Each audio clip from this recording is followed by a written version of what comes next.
So again, for anybody who hasn't heard me introduce myself, my name's Ivana Iwasaki. I'm one of the lawyers here at Yellowknow's Ellis Gluckstein Lawyers, and I have the sincere pleasure of introducing our panel, which we've entitled Improving Educational Approaches to Consent and Sexual Abuse Prevention in Institutions. And I'm joined today by three fabulous panelists who are with us online. Currently, we have two of our three panelists. So our first panelist here on the left, Danielle Strickland. Danielle, from her bio, lets love lead her to inspire, challenge, provoke, and disrupt the present, and to live the future now. Danielle practices following Jesus daily, and she celebrates diversity and deeply longs for wrong things to be made right. This pursuit has led to exciting entrepreneurial exploits like co-founding multiple charities and nonprofits, and a whole host of failures that we don't talk about as often. All of this has convinced her of the deep need we all have for hope, faith, and love. Her deepest longing is to demonstrate what living that boundless life looks like. So Danielle Strickland joins us from British Columbia this morning. We also have our panelist here, Amelia Klein. Amelia is a lawyer and former elite gymnast with lived experience of psychological and physical abuse from her competitive career. After watching the Athlete A documentary and hearing the stories of other brave gymnasts, she shared her own story in 2020, which set her on the path to survivor advocacy. Amelia also joins us today from British Columbia. And our third panelist, Rosalia, who is not on the line yet, but should be joining us shortly, is a consent educator and child sexual abuse prevention specialist, sexual literacy advocate, 2 times TEDx speaker, rape culture disruptor, co-founder of the Brave Movement, co-founder of the Survivor Council of Canada, the founder of Consent Parenting, and the host of About Consent podcast. Rosalia will also be joining us from British Columbia. So here are our fabulous women here to join us today. So Danielle and Amelia, if you have a moment, please go on and introduce yourselves and talk a little bit about the work that you do. And we'll start with you, Danielle, please. Hey, so I'm Danielle. It's a joy to be with you. And I'm thrilled that you're putting this on and that I get to be part of it. So thanks for the honor to be here. I am probably here because of a walk I did of solidarity with a survivor of clergy sexual abuse. And then as a result of sort of standing with her in that, had a flood of other survivors and lots of disclosures in the church space. And so have co-founded an organization called Hagar's Voice, which seeks to provide survivor support, or at least strategic support, in terms of helping survivors find places of support, and then some advocacy and work in church spaces to try to get there first and make those places safe as they should be. So that's probably the most relevant stuff that I'm involved in that brought me here. Thank you very much, Danielle. And I personally follow your work and I sincerely appreciate it. So thank you very much. Thanks. And Amelia, if you could go ahead, please. Yeah, thank you. As with Danielle, thank you for inviting me. I'm honored to be here. I, as my bio said, I sort of started on this path after I shared my story. And I resonate a lot with what Danielle has just said, because after I shared my story, I was flooded with messages from other people who, current and former gymnasts saying this is still happening. How do we stop it? And through that, a few of us survivors got together and we founded what was initially Gymnasts for Change Canada, and we started advocating for a full investigation into Gymnastics Canada at the time. And that eventually evolved into what is now Athletes Empowered, because just as we were flooded with gymnast stories, we also, as we sort of gained some momentum, we were flooded with other athletes coming forward saying that this is happening in our sport as well. So now we have Athletes Empowered, which offers both one-on-one and group peer support for people who are navigating their healing journey. Through that, we help people determine their path. So whether that's coming forward in the media, whether that's going through a civil suit, whether that's going to the police, whether that's doing an internal complaint through the sport system, or whether that's just finding a quiet place in a community to share their stories with each other. That's really what we seek to do. And then we do some high-level political advocacy as well, advocating for change within the sport system, which really needs an overhaul in order to stop this crisis. Thank you so much, Amelia, and thank you as well for the work that you do, especially in the legal realm, but overall for survivors.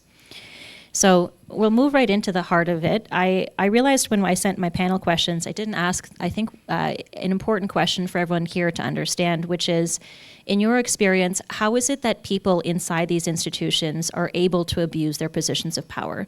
Just some brief thoughts maybe to explain how it is they can do that. And we'll start with Amelia this time, please. Sure. I think the biggest thing within the sports system is just a complete lack of accountability. There's such a culture of silence still around abuse. It's not safe in many cases for victim survivors to come forward, especially if they're current athletes. The fear of retaliation is very real.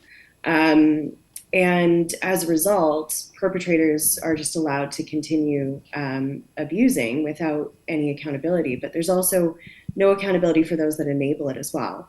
You don't ever have a systemic abuse problem without having bystanders and people who are enabling that behavior.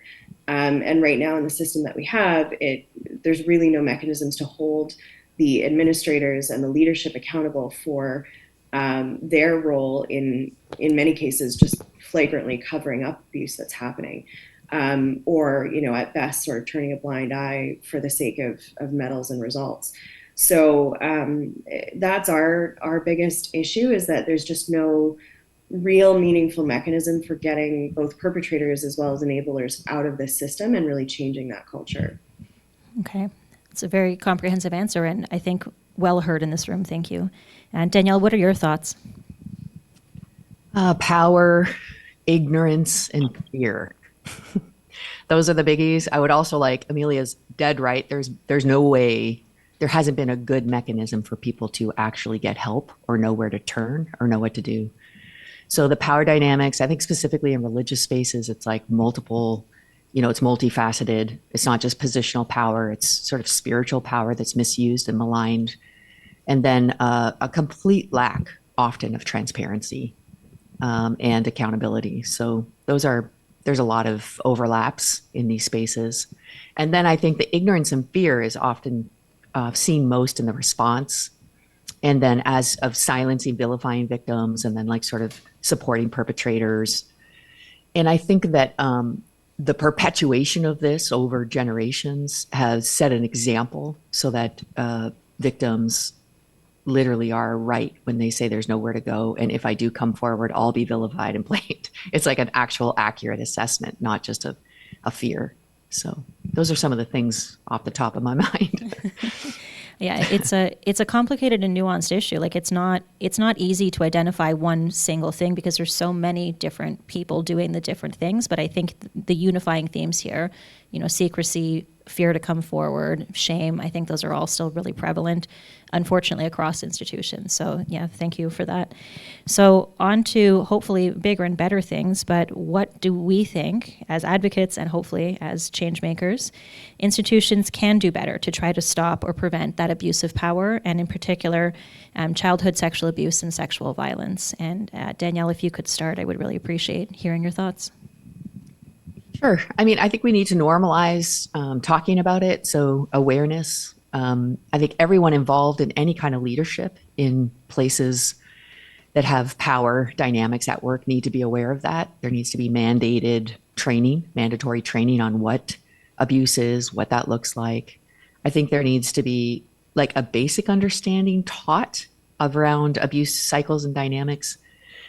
And there has to be a policy and process put in place. So that's just, it feels like a no-brainer to me, but that is often like, it's not until people are in crisis that they go, we have no process. So I think there has to be a process and policies put in place. And then there just needs to be a culture of transparency that refuses to protect perpetrators of abuse. I mean, it's just a zero tolerance for abuse in institutions. Yeah, I think that's really well said. Again, thank you.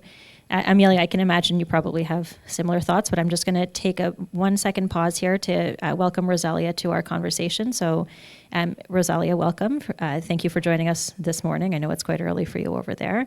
I've already given you the introduction. I'm going to have Amelia answer the question, and then I would love to hear from you. And then I'd also welcome you to introduce yourself. So in the meantime, though, Amelia, could you share your thoughts about what you think institutions, especially in a sports arena, could be doing to ensure that there's a less or no abuse of these powers?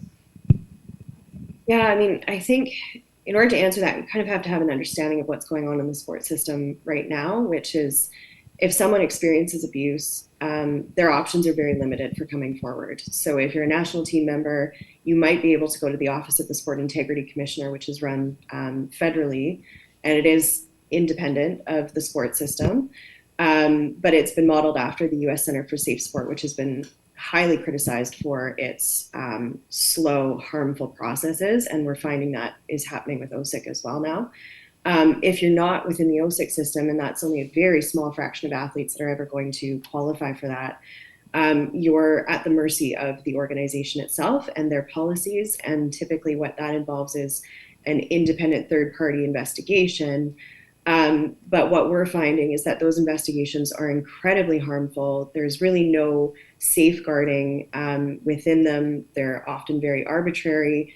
And then typically it leads to a disciplinary process that's essentially a trial. It's, for lack of a better term, that is what it is, without any of the protections that you would normally have within the legal system, like rules of procedure and clear timelines and, limits on what you can and can't ask in cross-examination. So you have victim survivors being cross-examined by their abusers.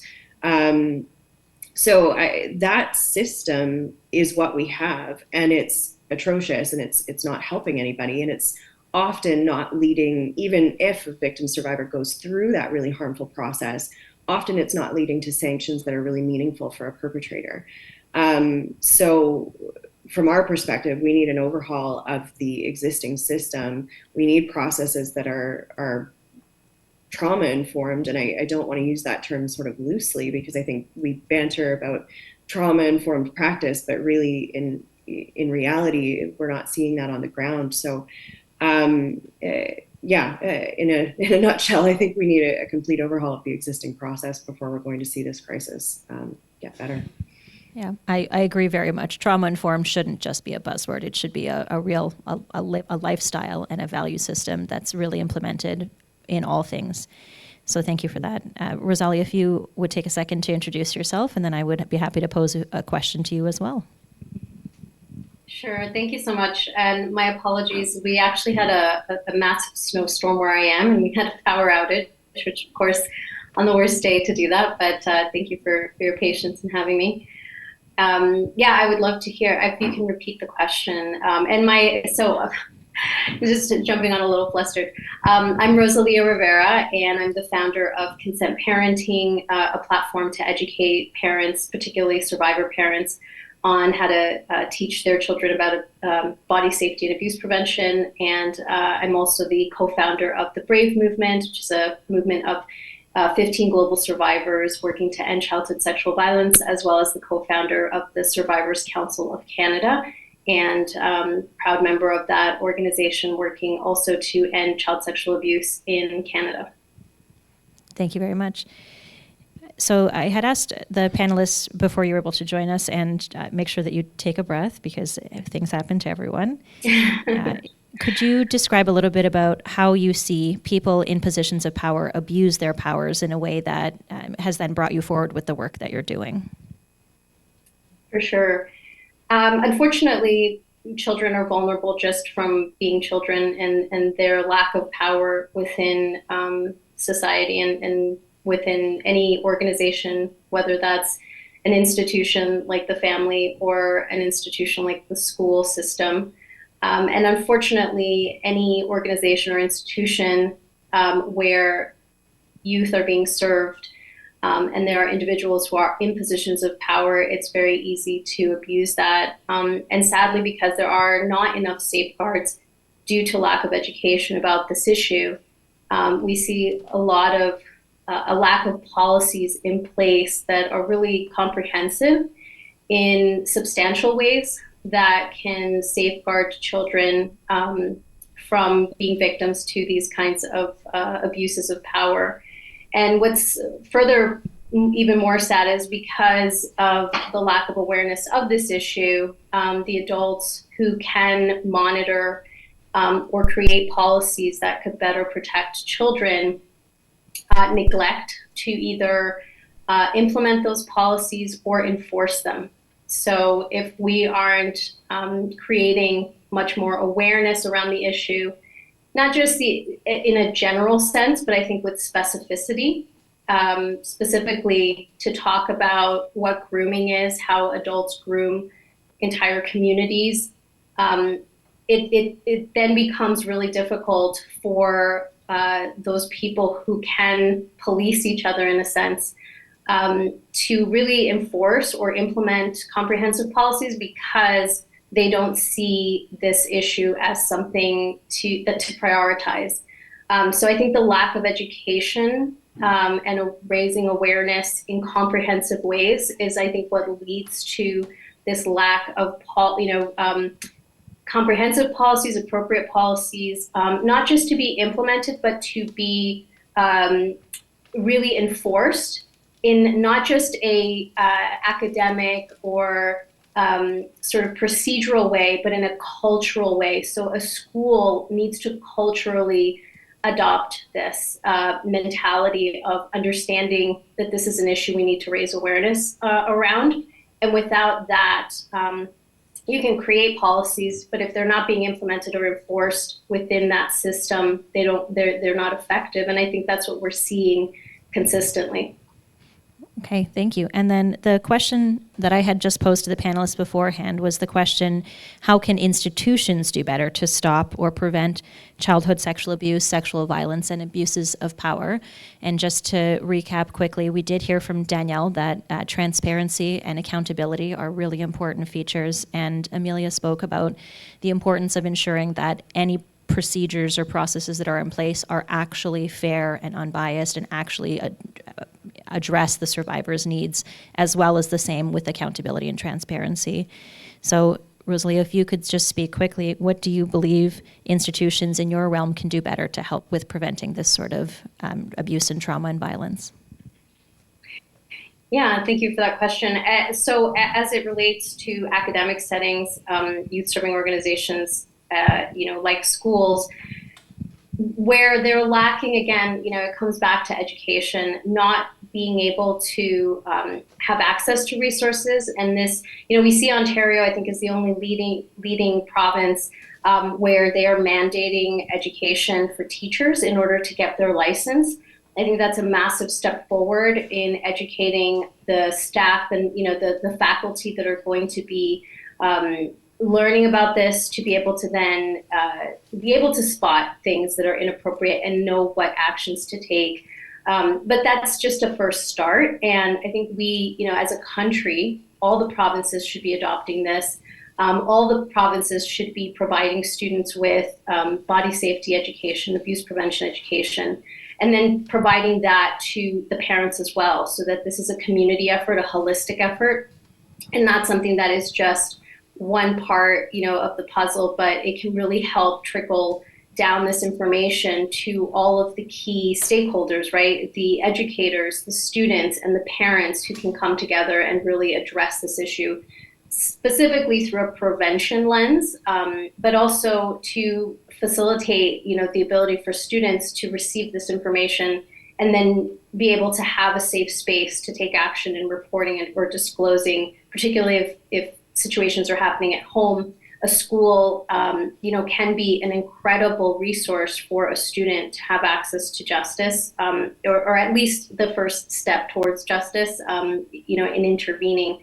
So I think education, and this is, in my opinion, something that, has to start not just from the top up in terms of government, but also from the bottom up, which is where parents' involvement in pushing for these kinds of education pieces could really be helpful. So really pushing government from the top, but also encouraging and raising awareness on the ground, with parents, so that they are advocating and they are putting pressure on the education system to provide these resources for everybody involved. So I think if we do this in a really comprehensive three-part, the educators, the faculty, the students, and the parents being educated, we have a much higher chance of really reducing rates of abuse, or at the very least, increasing reporting and disclosure.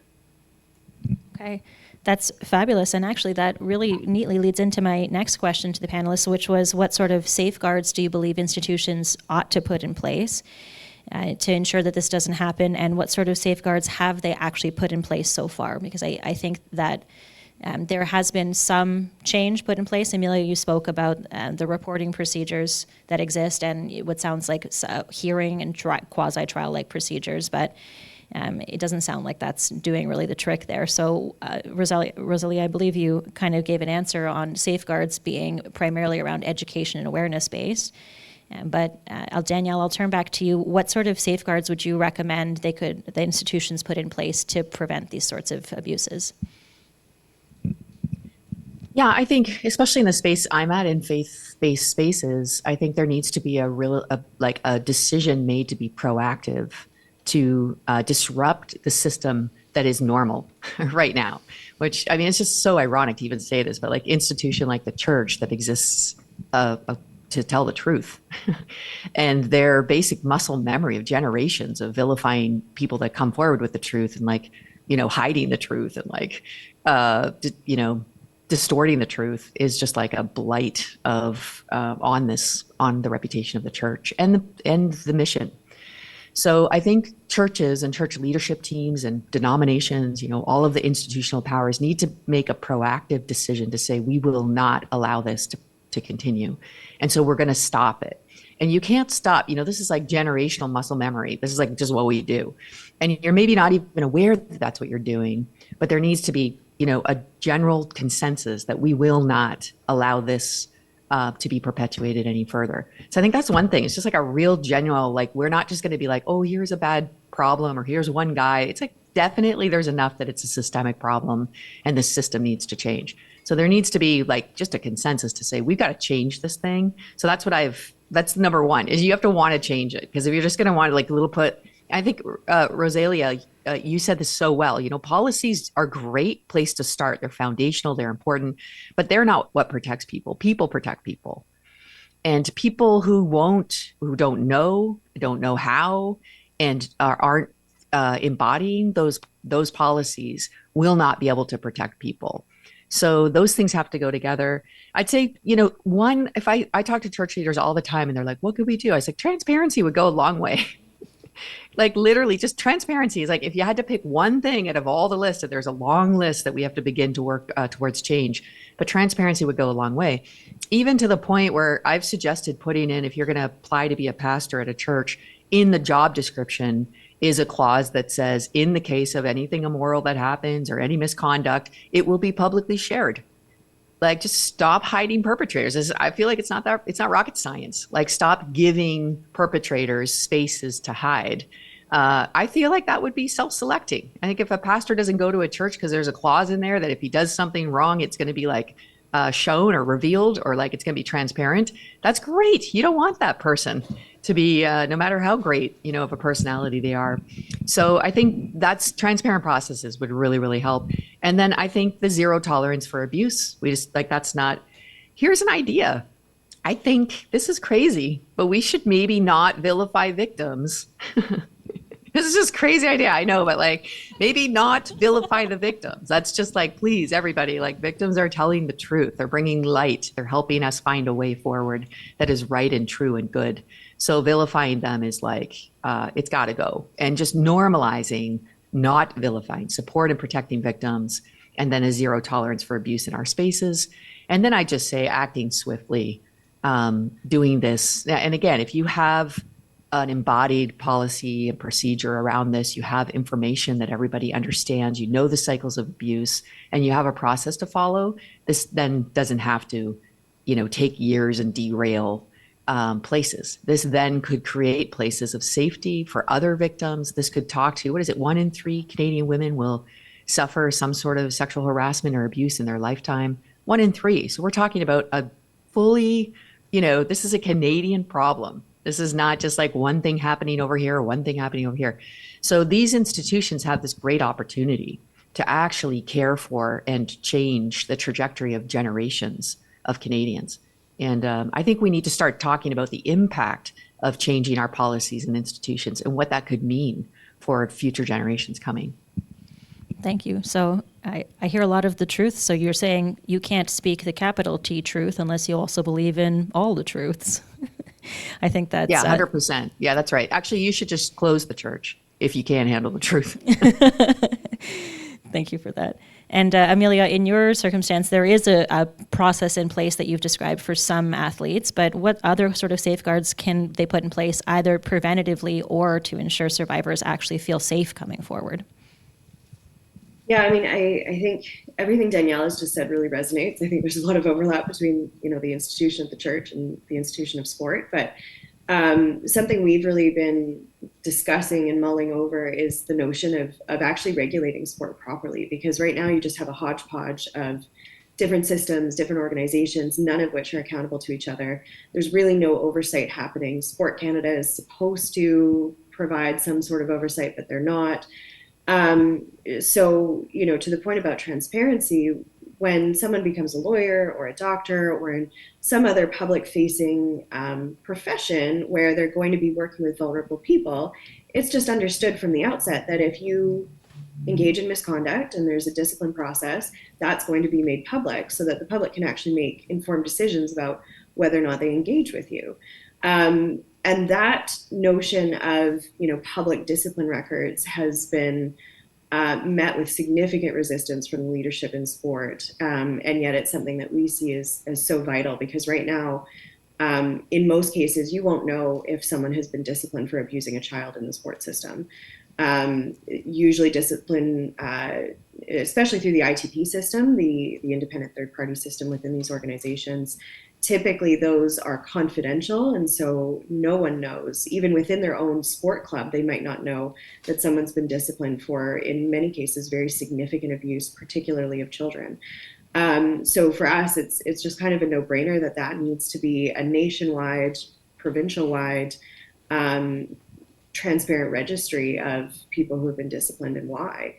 That's just one piece of the puzzle. I think there's so many different elements to this. Part of it too is just changing the entire culture and trying to flip the culture on its head from, win at all costs, medals mentality to something that's actually athlete, child-centric focused is going to be a lot of work.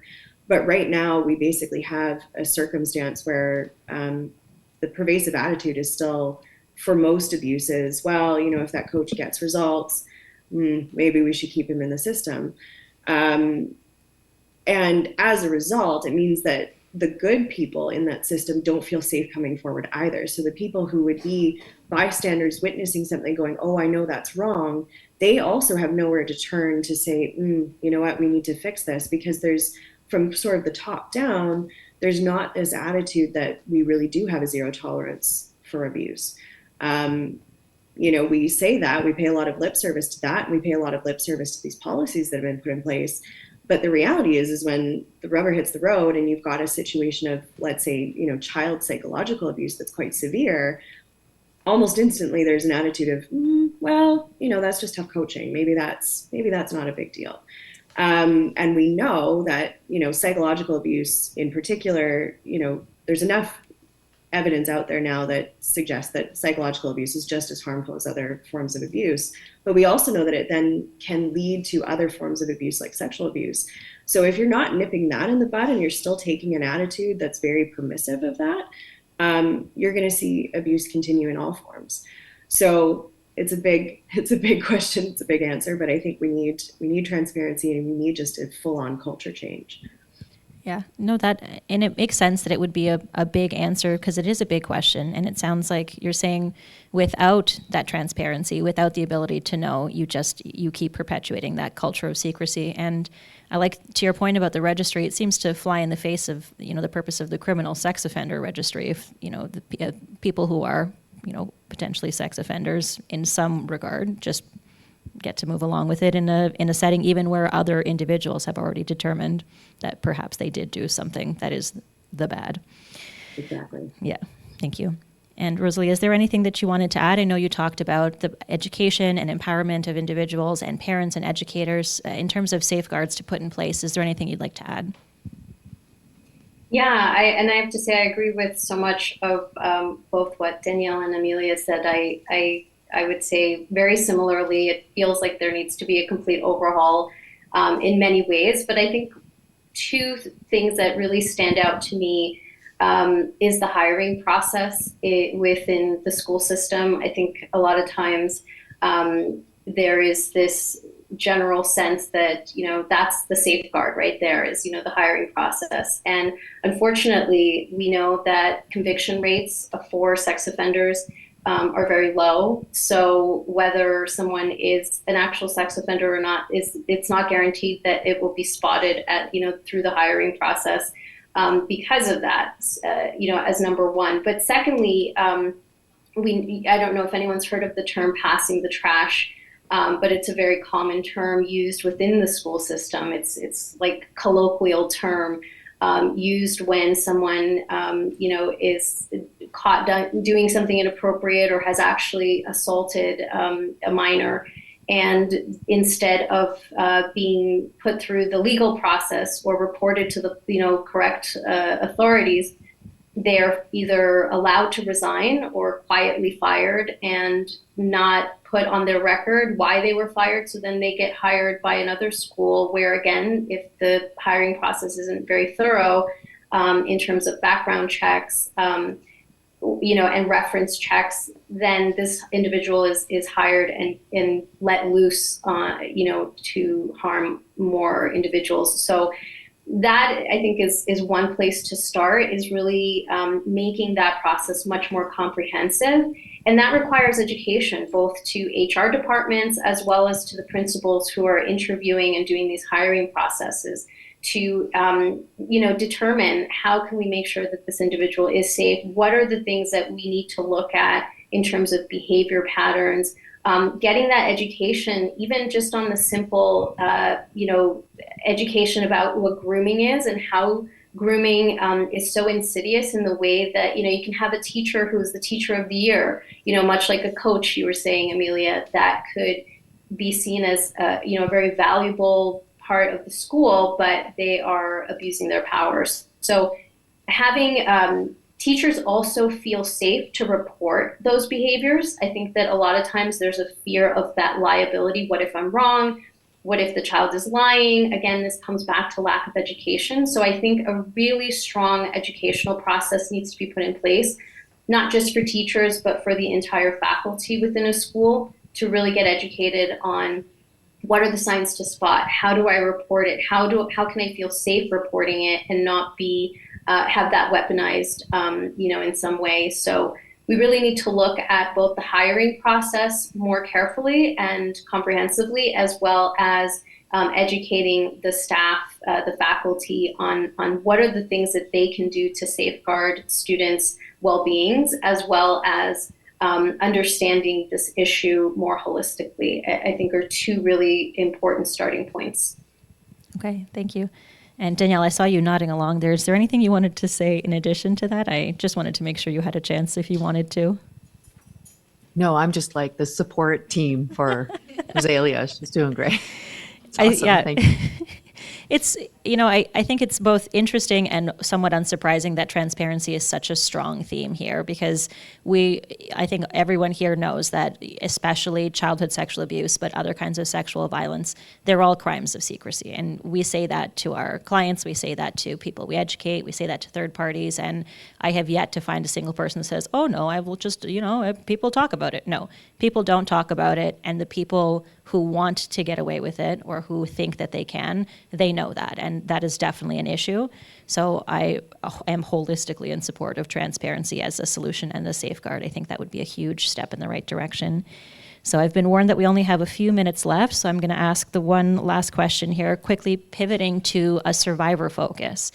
What, in your opinions, could institutions do to better support survivors if, as we know, the reality remains that the abuses of power will continue? So I'll throw it back to Amelia, since you spoke, I think, last in the line there.